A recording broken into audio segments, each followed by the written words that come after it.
যে রাজনৈতিক নেতা বা নেত্রী সে কিন্তু ভুলভাল, বেশিরভাগই যেরকম রাজনৈতিক নেত্রীরা হয় ভুলভাল। এটা মাথায় নাও, তোমার ক্যারেক্টারটা মাথায় নাও, ভুলভাল এবং বড় বড় কথা।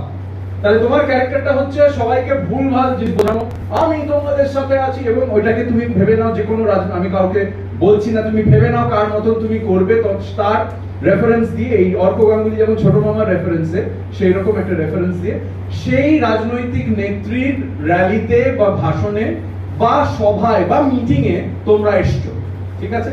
আচ্ছা, এবার আমি ভাগ করে দিচ্ছি। এ হচ্ছে রাজনৈতিক নেত্রীর ডান হাত, বুঝতে পারছিস? মানে এ যা বলে, ডান হাত মানে ডান দিকে দাঁড়াবি, আছে, ঠিক আছে? মানে এ যা বলে তাতেই হ্যাঁ ঠিক, ঠিক আছে? তুমি হচ্ছে বা হাত, এও তো যা বলে তাই ঠিক, ঠিক আছে?